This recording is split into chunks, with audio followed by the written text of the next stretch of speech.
Hey everybody, we are back with the Encyclopedia of the Ancient World, and today we're going to be talking about the kind of upper class people of the ancient Egyptians, okay?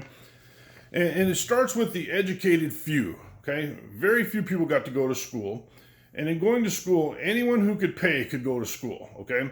But the peasants did their best to educate the boys, but only the boys, and it was only because in doing so they could improve their life, okay? The girls were rarely educated at the peasant level, almost never.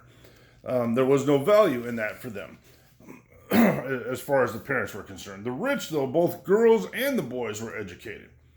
So let's talk about the types of schools that there were. First, there was royal or noble schools, and they were educated mostly in the palaces.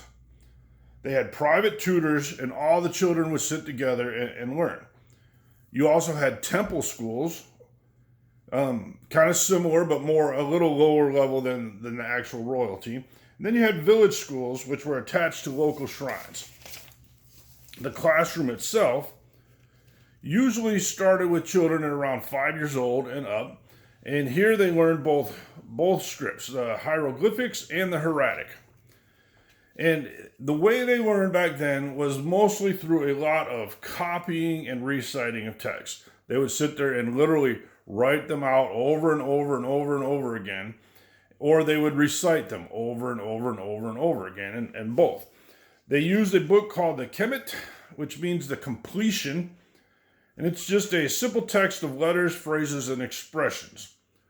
Once you got to a certain level, you became an older student, and these students would start to study more advanced writings and different works. They were some of the classic Egyptian literature, and a lot of the information they looked at and studied and copied was from the Book of Wisdom, the books of wisdom. So, they didn't have elementary school and middle school and high school at that point, and then you went on to, college or things like that. But there were steps. Like I said, the first was just kind of your basic, and then you kind of had the older students. After that, if you wanted to continue your education, you would do so by becoming a scribe. A scribe would go through advanced material and master basic reading and writing. Eventually, once you've done that and you got the title of a full scribe, you could work as a scribe. There was lots of work, plenty of work, composing letters and legal documents. They copied documents in temple and libraries. They wrote down questions to ask the gods. And there was a scribe in every government department. Every department had to have a scribe to keep track of the records and things that were going on. And that was every government, every village, every city, every temple had to have these people. So the jobs were numerous. You just had to do the work to be able to get there. If you wanted to go past being a scribe, in our world we might say that, get your master's degree or something, like that. You could, but generally that was for the extreme rich or the very lucky few people who were able to do this. And at this point in these higher studies, they would study such things as mathematics and literature and history and religion, geography and different languages, medicine, astronomy, and all kinds of different things, but it was at that different level, okay, that upper level. The writing that they used was all considered writing of the gods, and we'll talk about that some more, but there was started out with two basic types of writing. The hieroglyphic script, which is the pictures and things that were carved on monuments and different things, and then the hieratic script, which was a simplified version, easier and faster to write on the papyrus.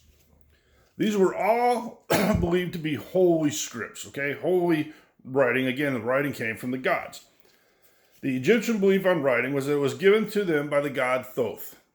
He was the god of wisdom, and called this script MDWNTR, Mdwa Natri, which is the words of the gods, okay? They thought the signs had magic power in them, okay?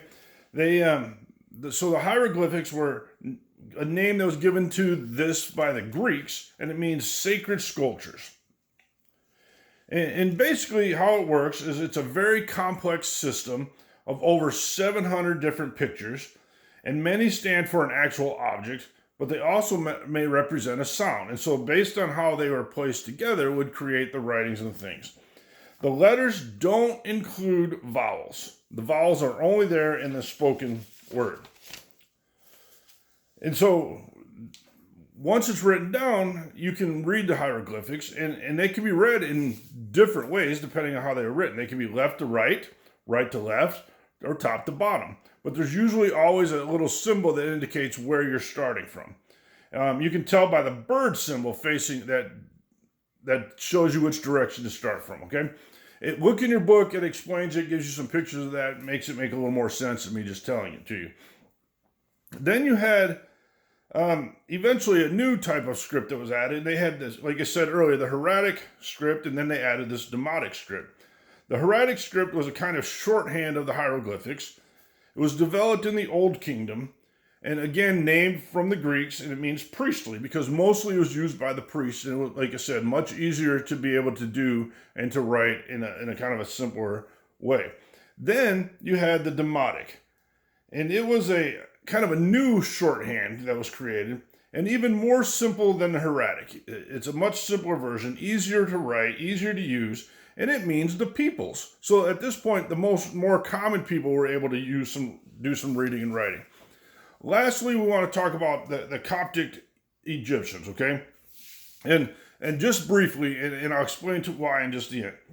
But as the Egyptian culture starts to decline, Christianity becomes kind of more of a main religion for a while in Egypt, okay?